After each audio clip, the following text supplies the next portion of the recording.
My dad, a divorced security guard, recently got obsessed with female CEOs. Tags: comedy, goofy, urban, out-of-the-box intro. My dad, a divorced security guard, recently got obsessed with short-form videos.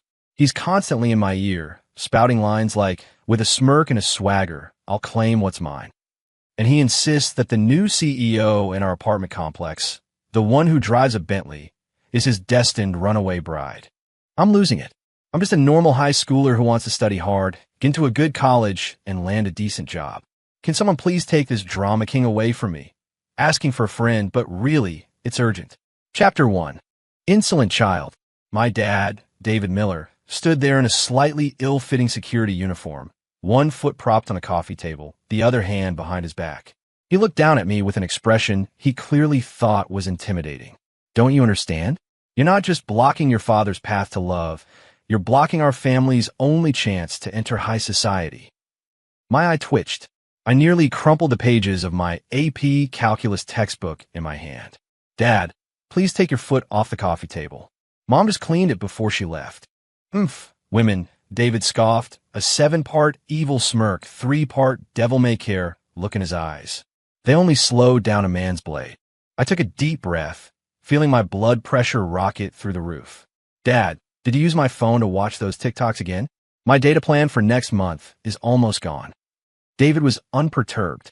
He pulled a crumpled pack of Marlboros from his pocket, fished one out, didn't light it, just dangled it from his lips and narrowed his eyes at me.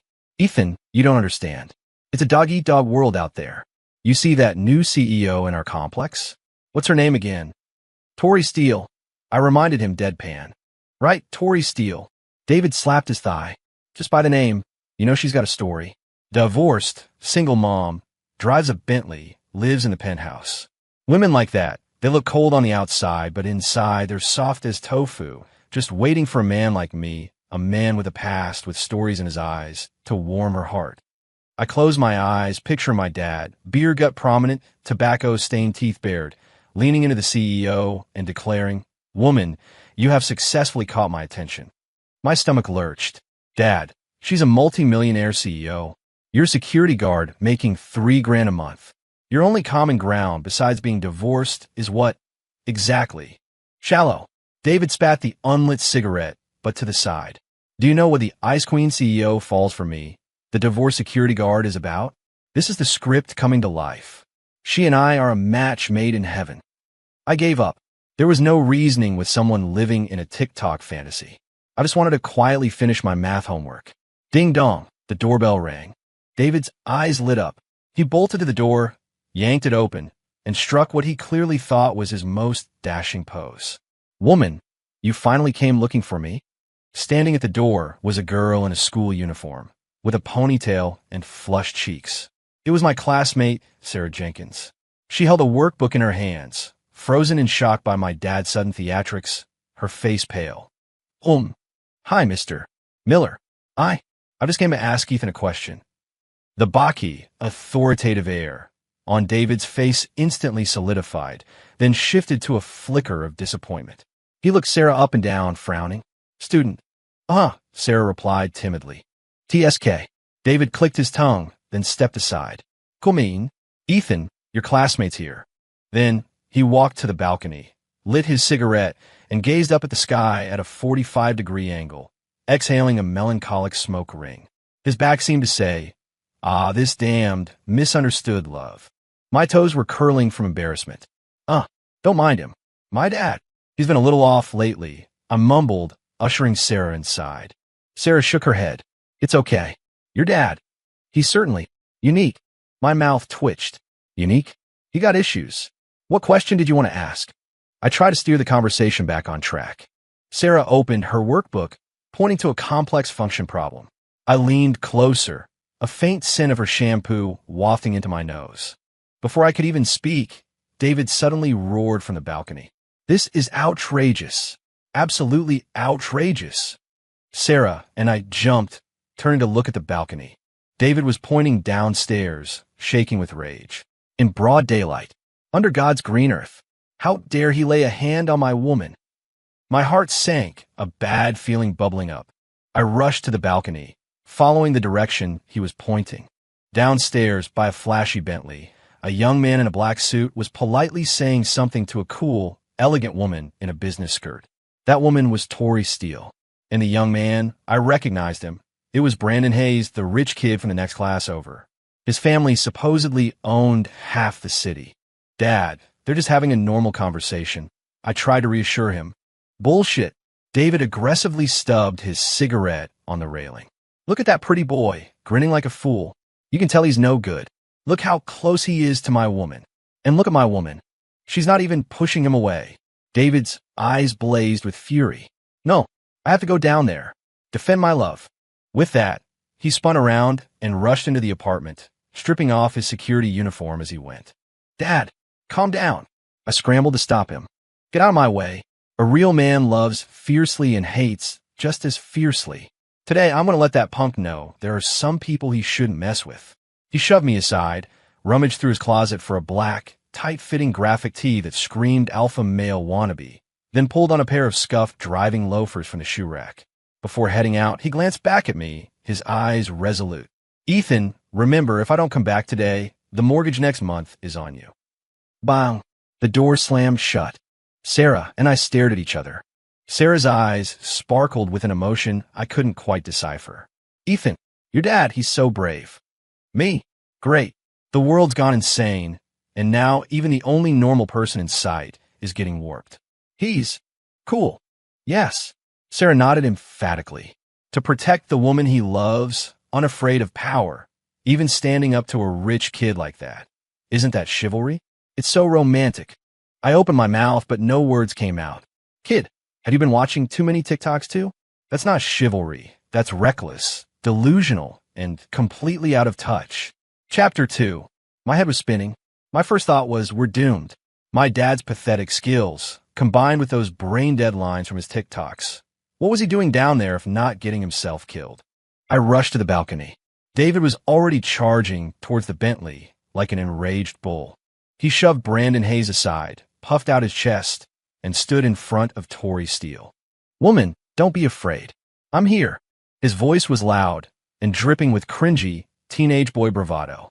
Neighbors out for a stroll, young couples walking their dogs. Everyone stopped, looking over curiously.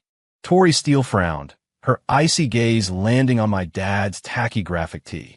A flicker of disgust crossed her eyes. Brandon, stumbling, regained his balance, his face contorting in annoyance. Who are you? A security guard. Oomph. David sneered, lifting his chin slightly. I am her man. I nearly choked on my own spit. A ripple of suppressed laughter went through the onlookers downstairs. Tori Steele's face grew even colder, as if a layer of frost had settled over it. Brandon laughed, as if he'd heard the funniest joke in the world. Ha ha ha, hi mom. Old man, did you just wake up? Do you even know who she is? Do you know who I am? I don't care who you are, David said, slowly raising a hand and pointing at Brandon. I'm giving you 3 seconds to disappear from my sight. The gesture, the line, it was a perfect recreation of a dramatic war god scene from one of his TikToks. If you ignored his faded jeans and scuffed driving loafers, there was even a hint of, well, funny. Brandon's smile froze. He probably hadn't encountered such an audacious security guard in his life. Are you crazy? 3. David began to count down, his voice not loud, but carrying an unmistakable, foolish certainty. 2. Brandon's face darkened completely. The 2 hulking guys behind him took a step forward. The atmosphere instantly grew tense. My heart was in my throat. Sarah, next to me, clenched her small fists, her eyes wide and sparkling. Ethan, your dad. He's not going to get hurt, is he? Most likely. He's going to need stitches, I said, stating the obvious. Just as David was about to call out one, Tori Steele, who had been silent, suddenly spoke. Brandon, it's fine. Her voice, like her name, was cool and sharp, like ice dropping into whiskey. Brandon froze. Tori, this guy. I said, it's fine, Tori repeated, her tone leaving no room for argument. She walked around my dad, opened the car door and got in. From start to finish, she didn't spare my dad another glance, as if he were just an annoying lump of air. Brandon shot my dad a venomous glare, then got into the passenger seat. The Bentley rumbled, then sped away. Only David was left, still holding his pointing pose, looking utterly bewildered in the breeze. The onlookers, seeing the show was over, gradually dispersed, a few chuckles drifting back. That security guard is a riot. Seriously, punching above his weight. David slowly lowered his hand, his face a mix of red and white. He turned silently and walked back towards the building, his back looking as desolate as a beaten-down old man. I breathed a sigh of relief. At least there wasn't a fight. Being embarrassed was better than ending up in the ER. I turned to go back inside, but then I saw Sarah looking at my dad's retreating figure with an expression of pure admiration. "Ethan, your dad is so cool." "Me?" I wondered if my ears were broken. "He's cool." "Yes." Sarah nodded emphatically. To protect the woman he loves, unafraid of power, even standing up to a rich kid like that. Isn't that chivalry? It's so romantic. I opened my mouth, but no words came out. "Kid, have you been watching too many TikToks too?" That's not chivalry. That's reckless, delusional, and completely out of touch. David came home, dejected, and plopped onto the sofa, silent. I poured him a glass of water. "Dad, drink some water. I told you, she's a CEO. She's not interested in you." David suddenly looked up, the fire rekindling in his eyes. "No, you're wrong." "Me? I'm wrong again? Didn't you see?" He excitedly grabbed my shoulders. "She spoke in the end. She told that pretty boy it was fine." "Why would she say it was fine?" "Because she didn't want to make a scene." "Shallow," David declared. "Because she cared about me. She couldn't bear to see me get into a conflict with someone else for her sake. She was protecting me that way. She cares about me." My head was throbbing. This man's incredible ability to connect non-existent dots. He should be a Hollywood writer. "Dad, I've decided." David interrupted me, suddenly standing up. "I'm going to show her my determination. Tomorrow, I'm going to her company and confess my feelings to her face." My vision went black. I nearly fainted. He's doing what now? Chapter 3. The next morning, I went to school with dark circles under my eyes. Last night, I'd spent half the night trying to reason with David, talking until my throat was raw, but he just wouldn't listen. He firmly believed that Tori Steele was already in love with him, but was just afraid to admit it due to societal pressures. All he needed to do was be a little braver, to break through that barrier. I even started to wonder if I was really his son. How else could our thought processes be so completely different? As soon as I walked into the classroom, I felt a weird atmosphere. Several classmates were gathered around, pointing at a phone, occasionally bursting into laughter. "Ha ha ha, this old man is so funny," acting like some alpha male. "Look at that CEO's expression. She looks like she just bit into a lemon. This security guard really thinks he's a big shot." My heart sank. I leaned closer to see. The screen was playing a video of my dad's heroic rescue from yesterday. Some inconsiderate neighbor must have filmed it and posted it to the HOA group chat, and now it had probably spread through every class group chat in our school. In the video, my dad's tacky alpha male T was particularly noticeable. His line, "Woman, don't be afraid, I'm here," had been turned into a looping meme by some prankster. I felt my face burning, wishing I could disappear into a crack in the floor. Well, isn't that Ethan Miller's dad?" A snarky voice cut through the laughter. I looked up. It was Ms. Davison, my homeroom teacher. A woman in her 30s with heavy makeup. She loved to judge people, especially kids from average families like mine. She clicked across the room in her heels, swaying her hips, and looked down at me. "Ethan, your dad certainly made our class famous. Now the whole grade knows we have a security guard dad who wants to be a CEO's stepdad." The class erupted in laughter. I clenched my fists, my nails digging deep into my palms. "Ms. Davison, please show some respect." "Respect, Ms." Davison chuckled as if I'd said something hilarious. "Respect is earned, not given. Instead of bothering with your dad's drama, you should focus more on your studies. Last SAT prep test, your math score was only 720. Where did those missing points go? Don't you reflect on that? With scores like yours, you think you're getting into Stanford or MIT. Dream on." I took a deep breath. "Ms. Davison, first, my dad's actions might have been misguided, but he didn't harm anyone.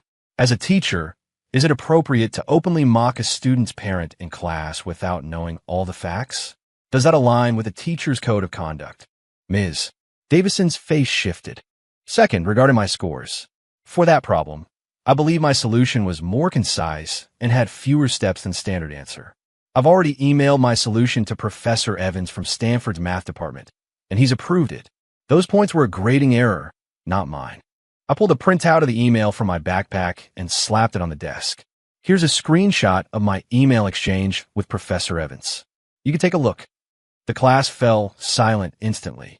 Everyone's eyes were on that piece of paper. Ms. Davison's face turned green, then pale, like a rapidly changing color palette. She picked up the paper, looking at the clear email exchange and Professor Evans's comment. This solution is brilliant, truly elegant. Her lips trembled, unable to speak a word. Third, I said, looking at her, enunciating each word. Whether I get into Stanford or MIT is my business. But as a teacher, using this method to undermine a student's confidence, I think you might need a refresher course on what it means to be a role model. You, Ms. Davison trembled with anger, pointing at me. You get out. Now. Immediately. This instant. I picked up my backpack and walked out, expressionless. Behind me, I could feel the shocked and admiring gazes of my classmates. I even saw Sarah, her small face flushed, stars practically in her eyes as she looked at me. I wasn't in the mood for any of it. I stood in the hallway, looking out the window. Only one thought in my mind. Peace at last. But that peace didn't last long. My phone rang. It was an unknown number. I hesitated, then answered. Hello, is this Ethan Miller? The voice on the other end was cool, but annoyingly familiar. It is. This is Tori Steele. Me? I felt my temples start to throb again. Chapter 4, Tori. I asked tentatively. It's me. The voice on the other end gave away no emotion. Do you have time now? I like to meet. I'm in class, I lied. You're standing in the hallway, being disciplined. Me? I subconsciously glanced up. The security camera at the end of the hall was blinking red. No wonder she was a CEO. She had her ways. Regarding your father, I think we need to talk. Tori's voice remained icy. I'm at the coffee shop across from your school. Click. She hung up. I clutched my phone, feeling like I was holding a hot potato. Go or not go? If I went, I really didn't want to get involved in my dad's mess. If I didn't, this CEO clearly wasn't someone to mess with. Who knew what kind of trouble she'd stir up? After 3 seconds of deliberation, I decided to go. Might as well face it head on. I told the hall monitor that I had a stomachache and needed to go to the nurse's office, then slipped out of school. At the coffee shop, Tori sat by the window. She wasn't wearing a business suit today, but casual clothes. Yet, her stay-away aura was still too strong to ignore. An untouched cup of coffee sat in front of her. I walked over and sat opposite her. Tori, what do you need? I cut straight to the chase. Tori looked up, her beautiful, almond-shaped eyes scrutinizing me, as if trying to see right through me. Your dad, David Miller, came to my company today. My heart clenched. He didn't do anything crazy, did he? He held 999 plastic roses, set up a heart-shaped candle display in front of my company building, and with a megaphone blared Total Eclipse of the Heart on repeat. My vision went black. The image was too vivid. And then, I asked, my voice trembling. Then, just as I was about to have security escort him out, my father appeared. Your father? Yes. Tori's expression showed a crack for the first time. A complex mix of helplessness, anger, and utter exasperation. He rushed over, kicked over the candles, pointed at your dad's nose, and yelled at him for being a dirty old man preying on the young. He said I was only in my mid-30s, not old enough to be interested in old guys. Me? Wait, that's a lot of information. How old is your dad? I asked cautiously. 60, Tori said, expressionless. But he only ever likes 18-year-olds. I understood. This was a story of one terrible father meeting another terrible father. And then my mom showed up, Tori said, taking a sip of coffee, as if to quell her rising anger. She thought your dad was some boy toy I'd found on the side, so she wrote him a check. My breath hitched. How much? $5 million. He took it. My voice was trembling. He didn't take it, Tori said. He said, you think this pittance is enough to buy off our love? It's an insult. Then he tore up the check right in front of my mom. I breathed a sigh of relief. Okay, so David, while crazy, at least had some principles when it mattered. And then he told my mom. Tori's cheek twitched. Ma'am, If you want me to leave your daughter alone, you'll have to add more zeros. Me? He used the add more money line. He actually adapted it. I felt my worldview shattering. My mom was stunned, Tori continued. She'd probably never encountered someone so shamelessly confident in negotiating a price. So, you came to me today to get me to control my dad. I finally understood her intention. No. Tori shook her head, her gaze suddenly sharpening. I'm here to offer you a deal. A deal? That's right. Tori pulled a document from her Hermes bag and slid it across the table to me. It's a contract. I looked down. The title read, Daddy Issues Alliance Agreement. Me? Chapter 5-inch, it took me a solid 5 minutes to even begin to understand this so-called Daddy Issues Alliance Agreement. Simply put, Ms. Tori Steele was fed up with her womanizing father, who forever chased 18-year-olds, and her eccentric mother, who was dead set on sabotaging any relationship Tori ever had. And I, as another victim tormented by an unreliable dad, was, in her eyes, the perfect ally. The agreement stated, 1. I needed to cooperate with her in putting on a show to make my dad, David Miller, completely give up on her. 2. In return, she would cover all my tuition and living expenses from now until I graduated from grad school and promised me a job after graduation with a 6-figure salary, guaranteed. 3. During the agreement's term, I needed to be on call, ready to help her deal with any problems her parents cooked up. Under the last clause, there was a small note. Specific services may be subject to additional payment, following the premium rate principle. I stared at the agreement, speechless for a long time. This world was truly insane. Well, Tori looked at me. Sign it, and you can get rid of most of the headaches your father causes and secure a bright future. This deal for you is pure profit. I admit I was tempted, especially the all tuition and living expenses part. My dad's meager salary. After covering the rent and bills, there wasn't even enough left for his cigarettes. My tuition and living costs had always been a huge problem. I was silent for a moment, then looked up. What I need to do? A faint, triumphant smile touched Tori's lips, the smile of a victor. It's simple. First step, make your dad believe that you and I are a couple. I choked on the plain water I just sipped. Cough, cough, cough. What? Me? And you? I pointed at myself, then at her, feeling like she was speaking a foreign language. Yes, Tori said, utterly self-assured. Your dad believes I'm his destined woman, right? So I'll let him see his destined woman stolen by his most prideful son. What do you think his reaction will be? A mental image of David pounding his chest, pointing at me, and yelling, "Insolent child," instantly flashed in my mind. Stimulating. Too stimulating. He'll go completely furious, I answered honestly. Exactly, Tori snapped her fingers. Furious is what I want. Once he's completely despairing, he'll naturally give up. But this whole thing still felt too ridiculous. There's such an age difference between us. Will he believe it? When a man is jealous, his brain turns to mush, Tori said calmly. Especially your dad. I couldn't even argue with that. So, what exactly do we do? I felt myself being drawn deeper and deeper into a massive whirlpool. I'll pick you up after school, Tori said.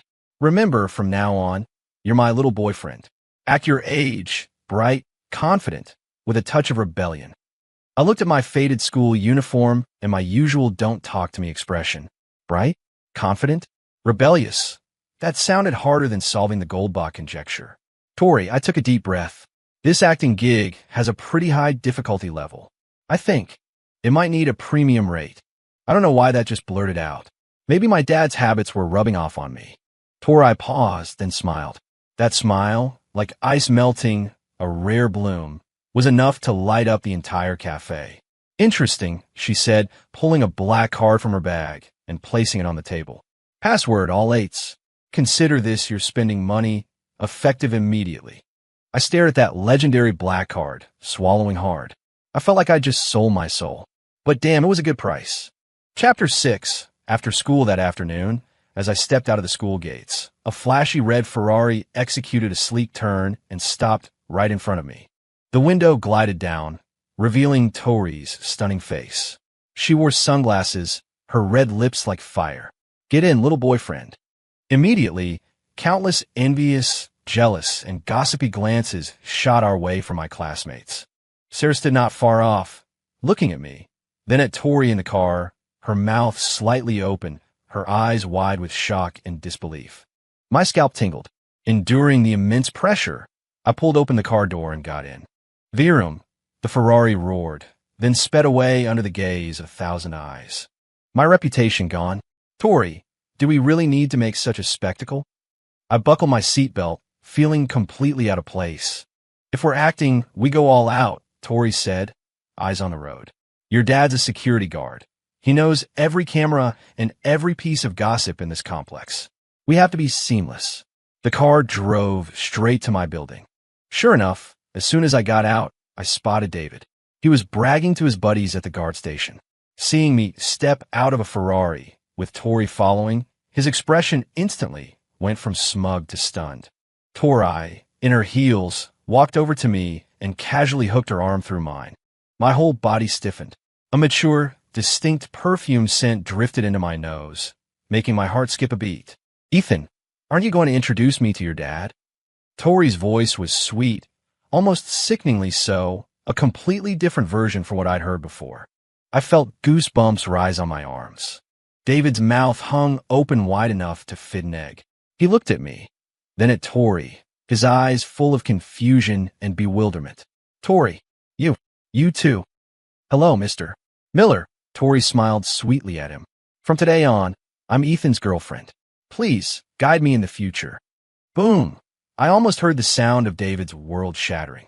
He stumbled back 2 steps, leaning against the guard station wall to steady himself. He pointed at me, his lips trembling, unable to speak for a long time. Insolent child. Finally, he squeezed out those 2 words from between his teeth. His eyes looked like he wanted to flame me alive. Dad, love is love, I said, gritting my teeth, reciting the lines Tori had coached me on. Tori and I are truly in love. We hope you can give us your blessing. Truly in love. David's anger turned into a furious laugh. How old are you? Do you even know what love is? She's the one I saw first. He practically roared that last sentence. His security guard colleagues all craned their necks, watching with relish. Dave, you sly dog, father and son going after the same woman. This kid's got game, really outdoing his old man. Tori, apparently feeling the drama wasn't quite high enough, suddenly stood on her tiptoes and kissed me on the cheek. Smack! The sound was clear. I was completely petrified. David's eyes instantly turned red. I'll kill you, you insolent child. He roared, snatched a broom from the guard station, and charged at me. Terrified out of my mind, I grabbed Tori and ran. David Miller, you stop right there. Insolent child, don't you run. I'm going to teach you a lesson today. Behind us were David's exasperated roars and a laughing crowd. I, dragging a multi-millionaire CEO, was being chased for 3 blocks by my $3,000 a month security guard dad wielding a broom. Could this world get any more surreal? Tori and I ran full tilt, finally hiding inside a 24-hour convenience store. I leaned against a shelf, gasping for breath. Tori, on the other hand, was breathing steadily, only a fine layer of sweat on her forehead and a faint, unusual flush on her cheeks. Exciting, she exhaled, a hint of exhilaration in her eyes. I looked at her, speechless. This CEO seemed to have some strange quirks. What now? I asked. Home. Which home? My home, Tori said, as if it were the most obvious thing. We have to keep up the act. Tonight, you're staying at my place. Me? Don't worry, I have plenty of rooms, she glanced at me. I'm not interested in undeveloped kids like you. I had no comeback. Tori's home was in Belmont Hills, the city's most exclusive neighborhood. A penthouse with 360-degree panoramic floor-to-ceiling windows, so large you could play hide-and-seek inside. A kind-looking woman in an apron, Maria, greeted us. Maria, this is Ethan, a friend of mine. He's staying here tonight. Could you please prepare a guest room for him? My dad, David Miller, ultimately never became a CEO's stepdad. After a series of blows worthy of 800 episodes of a web drama, being stolen from by his own son, publicly shamed by his potential father-in-law, and practically having money thrown in his face by his potential mother-in-law, he finally faced reality. He and Tori Steele simply weren't in the same league. He quit his security job and, with the money Tori compensated him with, After much nagging from me, Tori eventually gave him an emotional distress fee, exactly $50,000. He bought a small convenience store near our apartment complex. He no longer wore tacky graphic tees, nor did he spout alpha male quotes. Every day, he wore a tank top and flip-flops, sitting outside his store, chatting and joking with the neighbors passing by. Occasionally, he pointed some melodramatic romance on TV and scoff. Fake, it's all fake. In real life, there aren't that many domineering CEOs. His tone carried a hint of a seasoned veteran's world weariness. Tori's parents, after witnessing the disruptive power of me, her little boyfriend, also quieted down considerably. Tori's dad discovered that ever since I appeared, he could no longer peacefully date his 18-year-old girlfriends, because I would always happen to show up and enthusiastically call him Grandpa. Tori's mom also realized that her proud checkbook offensive was completely useless against me. I could always retort with, "Ma'am, this amount is only enough for me to buy Tori a new designer bag. If you want us to break up, you'll have to add more zeros," leaving her seething with anger. Over time, they just got tired. As for Tori and me, our daddy issues alliance worked out beautifully. She handled all my problems at school, including Ms. Davison, who had tried to get revenge on me, and the principal, who had been eyeing me suspiciously. And I became her perfect shield against all sorts of eccentric characters. Our relationship, in everyone's eyes, remained a mystery. Only we knew that we were the strongest allies in the world. That day, I went to find Tori, clutching my acceptance letter from Stanford University. She was in her top-floor office, dealing with documents. "Tori, the contract's expired," I said, placing the acceptance letter on her desk. "I can handle my tuition and living expenses myself now." She looked up, glanced at me, then at the letter. "Oh." She put down her pen, stood up, and walked over to me. Sunlight streamed through the floor-to-ceiling windows behind her, bathing her in a golden halo. "Ethan," she said suddenly, her voice carrying a seriousness I'd never heard before. "Do you think we're just allies?" I froze. "What else?" She smiled, a smile brighter than any I'd ever seen from her. "I want it all," she said. "Me? Your future, your life, and you." She reached out and pinched my cheek, a gesture exactly like the first time I met her. "I want it all." I looked at her, feeling my heart race, once again out of my control. This woman, more than my dad, more than her dad, more than her mom, more than all the drama kings and queens in this world, was truly domineering. And I didn't hate it. Outside, the sun was shining. My college life, it seemed, was destined to be anything but calm. My life, it seemed, had veered off the normal path from the very beginning, hurtling towards a bizarre, yet undeniably captivating direction. Maybe this wasn't so bad after all.